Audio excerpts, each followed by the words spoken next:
Hello and welcome back to the Stronghold. I'm the Magi and happy Mother's Day. On this occasion, it gives me the perfect excuse to not only talk about one mother of a deck, but also one that tends to answer a question I get very frequently, that being, how do I start playing the Eternal formats on Arena when I'm new and I have no resources? Well, here we go. But before we get into all that, take just a moment to like, comment, and subscribe, because that kind of thing really keeps this boat moving. Now, what were we talking about? Oh yeah, right. Today, we are going to be focusing in on what I truly believe is the most underappreciated portion of the new player experience, the historic Brawl deck that folks have been receiving for almost 2 years now. Of course, old hats like myself, we didn't get this when we started, but we've long since recovered, so it's really not that big a deal. When you look at your decks, this historic Brawl example decks are going to be at the very bottom of the list. It is a separate drop down. And when you look at this as a newer player, you're going to notice that one of these is missing that Planeswalker Lotus Flower. And that's because you actually have been granted that deck, can copy it into your playable decks, and edit it to your heart's content. But of course, this resource is so much more than your first Brawl deck, as significant as that is, since Brawl is the fastest growing format on Arena. It is, in fact, a wealth of dual land resources for those two colors, as well as 60 playable, mostly not standard legal cards, which can very easily be a bridge into the Eternal formats available on Arena. Today's deck building exercise is going to focus on the Rakdos Collateral damage deck led by Judith the Scourge Diva, who not only is a 3-mana 2/2 legendary human shaman, but brings some nice tricks to the table with her. Like other creatures you control get +1/+0, and perhaps more importantly for deck building, whenever a non-token creature you control dies, Judith the Scourge Diva deals 1 damage to any target. Yes, any target. That can be an opposing creature, your own creature, or your opponent.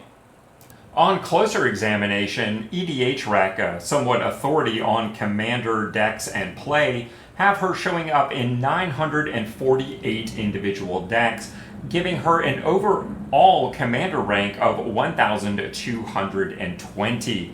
Not bad at all, my dear. Alright, so let's take a look at the resulting deck of merging and then trimming these decks down. The first two columns are your standard legal items, the first column being the lower rarity, the second column being the higher rarity. This is all that standard legal stuff that primarily came out of the red-black starter deck. Things like your Infestation Sage, Fake Your Own Death, etc., etc. Now, some of these cards, like Garna, Overwhelming Remorse, and Gixian Infiltrator, are currently standard legal. This was recorded in April of 2025. But we are due for a rotation towards the end of July of 2025. So depending upon when you're watching this video, some of those card details may have changed. But of course, they're still perfectly legal in this deck for historic format. Going over the second column here, Brawn is one of those cards that is shortly going to rotate out of standard.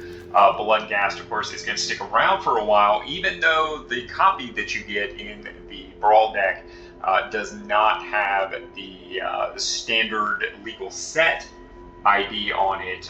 It is still a standard legal card. We've got a second copy of Midnight Reaper coming out of those decks. That might be something that they streamline at some point to make those the same card. Solemn Simulacrum, another card from the Brawl deck that is standard legal. And will continue to be so as long as Foundations is legal. And of course, Black Sun Twilight from Phyrexian All Will Be One, currently standard legal, but due to rotate.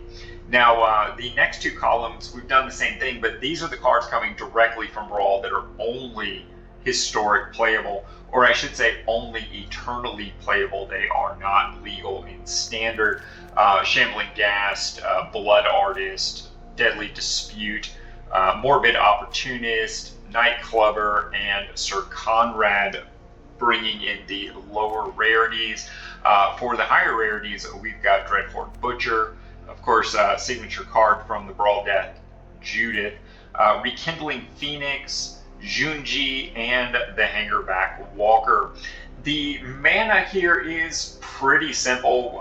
We kept it about 1/3 basics, and then threw in the dual lands of various rarities that we had available. We're also using some of those search lands that came to us in the Brawl deck.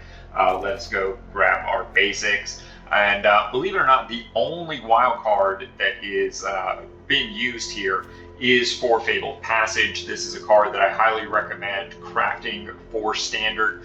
Having one of those in your collection makes a huge difference, so I used it here without too much consideration.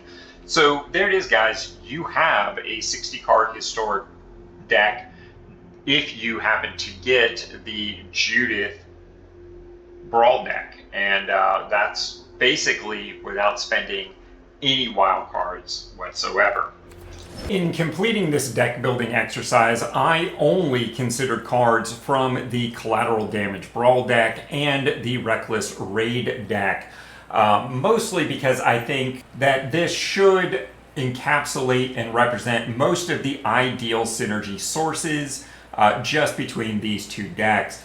Secondly, to be perfectly honest, including the entire starter collection would have more than double the cards to consider, and really generally does not benefit from the extra degree of work. The resulting deck should be a fine place to start exploring pretty much any of the Eternal formats, be it timeless, historic, and of course, Explorer/Pioneer. Likewise, the deck is a fine place to start exploring this particular RakSac archetype to see if it's something that is worth exploring in a more substantial and invested way. But certainly be aware that the resulting deck will not likely rocket you to Mythic in any new format, or possibly even have a winning record.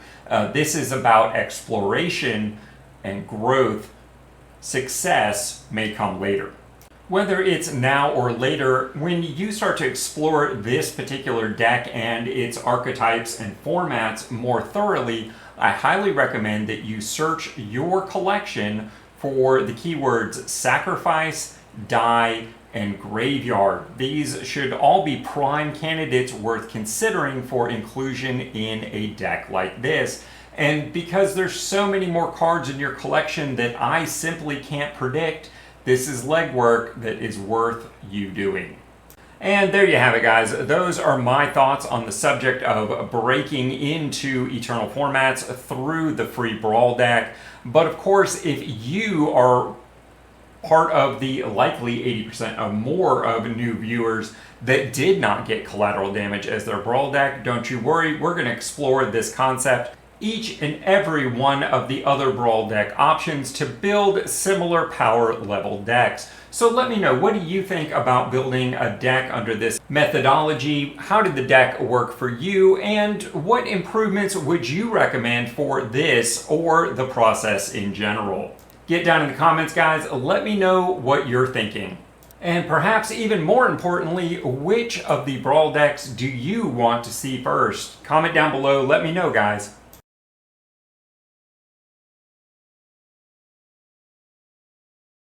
And of course, I want to take this opportunity to thank my supporting patrons, because being a small content creator comes with big bills.